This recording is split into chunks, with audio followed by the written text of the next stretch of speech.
Okay, guys, so as we have completed the information part, we will be coming together again for the sourcing part and the role of sourcing in supply chain. So, what sourcing does is manage. So, whatever the managers are there, right, they should decide whether the each task will be performed by a responsive or efficient source.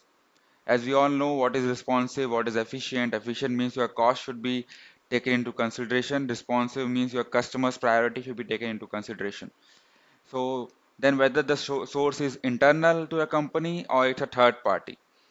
All those things a manager, supply chain manager has to take care of. Sourcing decisions should be made to increase the size of the total surplus to be shared across the supply chain. So outsourcing to a third party is meaningful if the third party raises the supply chain surplus more than the firm can on its own. Okay. If the third party is raising the supply chain purpose or a surplus more than the firm on its own, then the outsourcing is good. I mean, if suppose I am outsourcing like the way IT has been outsourced to India, same way. Okay, in contrast, a firm should keep a supply chain function in-house if the third party cannot increase the supply chain surplus or if the risk associated with the outsourcing is significant. For example, we'll again take our best guess, WW Gengar, sorry, so outsources package delivery to a third party because it is very expensive to build this capability in-house. So in contrast, Gringer owns and operates its warehouse because there is a sufficient scale to justify this choice. Sourcing decisions should aim to provide the appropriate level of responsiveness at the lowest cost. And let me give you an example of the best apparel brand which girls like, Zara. So what Zara does is Zara actually has a sourcing strategy that varies by product type. For basic products such as white t-shirt, Zara aims for efficiency because the demand is predictable. These products are sourced from supplier in low-cost countries. For trendy products from which the demand is unpredictable, in contrast, Zara sources from company-owned factories in Europe. These factories are not low cost, but they are flexible and responsive to the rapidly evolving needs of trendy market. Okay, now let us discuss about the some of the components of this sourcing decision. Like what are the components we should consider when we are making this sourcing decision for a particular order or a particular supply chain company. So the first component will be the in-house or outsource. If you guessed it right, yeah, it is the most significant sourcing decision for a firm is to perform a task in-house or outsource it to a third party. Within a task such as transportations, manager must decide whether to outsource all of it, outsource only the responsive content or outsource only the efficient component. This decision should be driven in part by its impact on the total supply chain surplus. It is best to outsource if the growth in total supply chain surplus is significant with little addition of risk. I mean, if the outsourcing party is doing tremendous, they have a more capacity, but your risk is also very minimal. If suppose they didn't deliver on time, then you can go for in outsourcing. So now we will be going to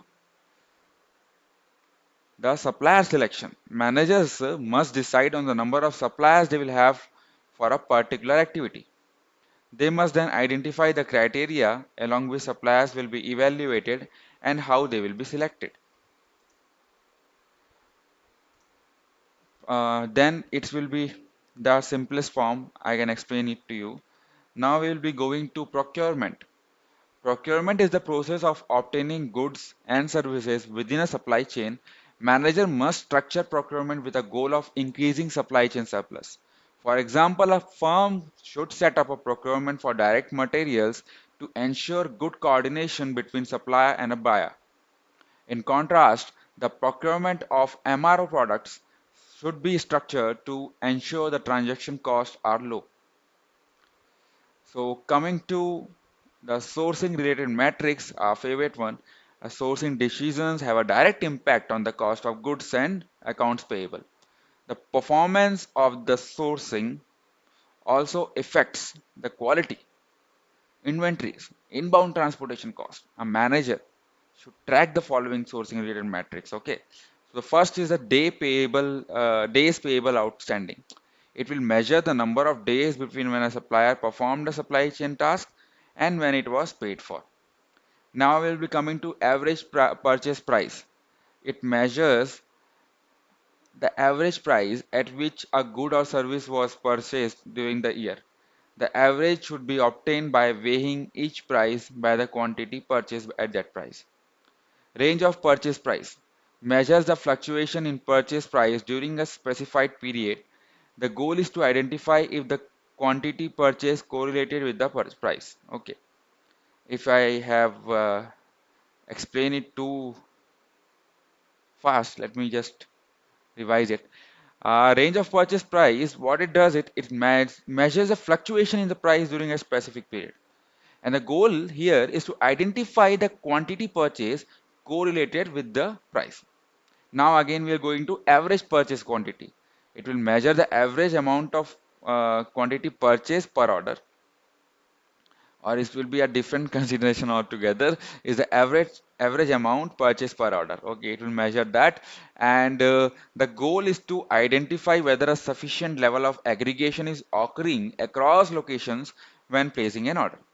So you are aggregating everywhere. Like, okay, this supplier will get this many order, this supplier will get this many order, and what is the SLA for that supplier? What is the time lead time for that particular order? All those things. Supply quantity, I don't have to specify, but I'll have to specify the supply quality.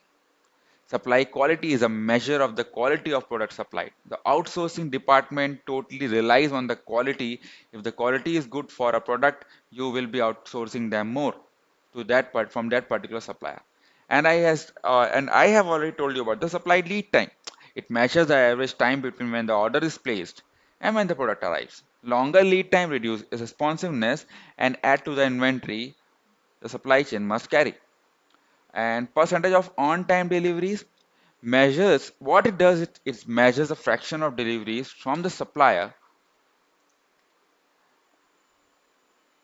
Okay, I think just give me a second, that were on time. Okay, so it measures the fraction of deliveries from the supplier, those were on time. And the last part is the supplier reliability. It measures the variability of the supplier's lead time as well as the delivered quantity relative to plan. Poor supplier reliability hurts responsiveness and adds to the amount of inventory that the supply chain must carry. And I hope you have liked this video, or sorry, audio, podcast, whatever you have called it. I am just putting it out for you guys. I don't know how many views can come and all those things. I am happy I am making this video, so that's the reason why I'm putting it out. Thank you.